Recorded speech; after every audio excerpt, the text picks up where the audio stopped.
ภาษาลาวเนี่ยเป็นภาษาที่อุดมสมบูรณ์ที่สุดบอกเรื่องภาษาบอกก่อนอันกินซื่อๆนี่นะมีหลายคำของคำว่ากิน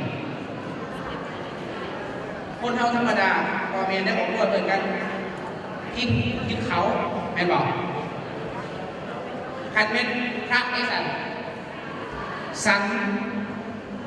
ขันเป็นระดับตำแหน่งผู้ใหญ่ในโต๊ะจีนเขาอย่างทำประทานปัญญาใจหายมากเลยสัน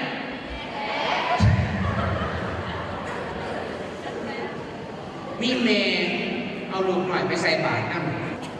เมื่อนั้นก็ไปใส่บาตรตีอบแก้วไม่ส่งไปแล้วแต่เทศนี่ครับพระสันว่างามเสาวันนี้เด็กหน่อยอายุ3 ปีนะมันอยากกินข้าวเนี่ยเห็นพระจับคุยเต็มแก้วจะมาปีขาคนใส่คุยแก้วไม่ส่งใส่เคืออย่าง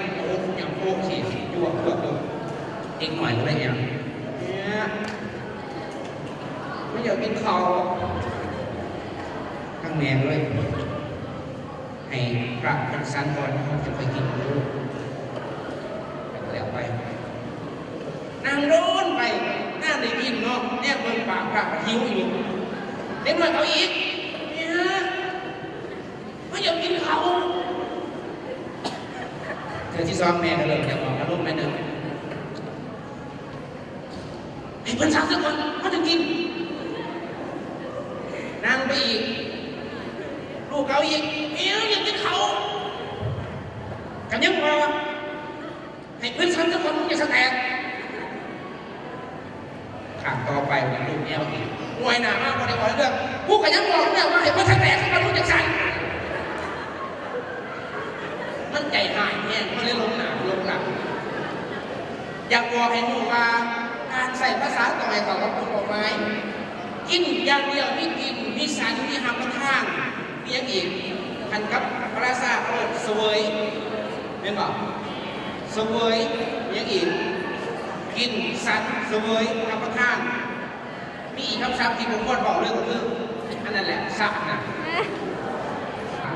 บางคนทำทายพระยังมองอยู่เรื่องเห็นพระอยู่กลางข้างบอกเขาบอกเห็นสำเนียงอย่างนี้ไปสวัสดีจัน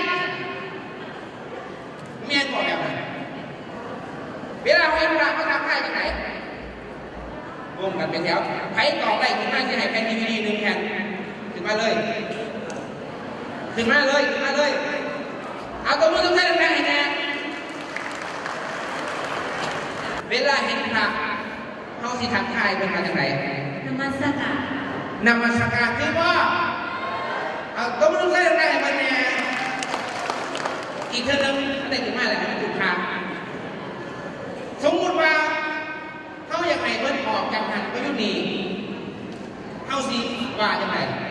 นิมนต์เบิ่งเพราะหนูซื้อมาจากไหนเนี่ย